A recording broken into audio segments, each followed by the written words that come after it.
मेरा प्रिय कवि। वह हिचकिचाते हुए मंच तक आया।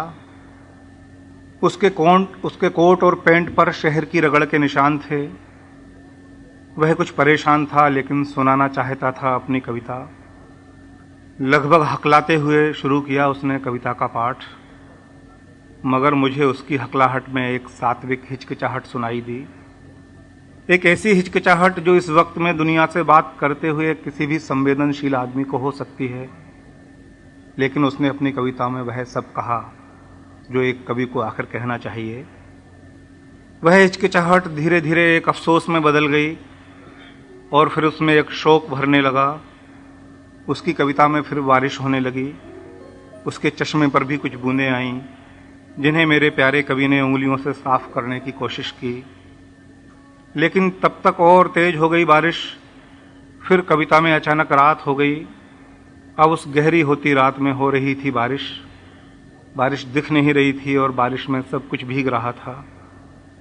कवि के आधे घुंघराले आधे सफेद बालों पर फुहारें थीं।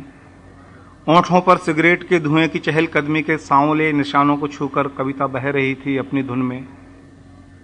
एक मनुष्य होने के गौरव के बीच संकोच झर रहा था उसमें से। वह एक आत्मदया थी, वह एक झिझक थी जो रोक रही थी उसकी कविता को शून्य में जाने से। कविता पढ़ते हुए वह बार बार वजन रखता था अपने बाएं पैर पर। कविता पढ़ते हुए वह बार बार वजन रखता था अपने बाएं पैर पर, बीच बीच में किसी मूर्ति शिल्प की तरह थिर होता हुआ। एक शिल्प जो काव्य पाठ कर सकता था।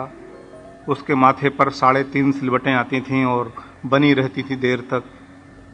मैं अपने उस कवि से कुछ निशानी, जैसे उसका कोट मांगना चाहता था, लेकिन मैंने अचानक देखा उसने मुझे एक गिलास दिया और मेरे साथ बैठ गया कोने में।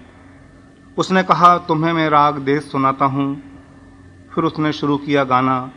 वह एक कवि का गाना था जिसे गा रही थी उसकी नाजुक और अतृप्त आत्मा। एक अतृप्त आत्मा जो बेचैन थी संसार भर के लिए। एक घूंट लेकर उसने कहा, तुम देखना, मैं अगला आलाप लूंगा और सुबह हो जाएगी। अचानक मेरा कवि मेरे करीब और करीब आया। कहने लगा कि मैं बहुत कुछ ना कर सका इस दुनिया को बदलने के लिए, मैं शायद ज़्यादा कुछ कर सकता था। मुझे छलती रहीं मेरी ही आराम तलब इच्छाएं। जिम्मेवारी की निजी हरकतों ने भी मुझे कुछ कम नहीं फंसाया।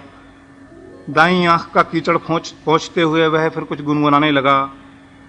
कोई करुण संगीत बज रहा था उसमें। मैंने कभी ना सुनी थी ऐसी मारक धुन।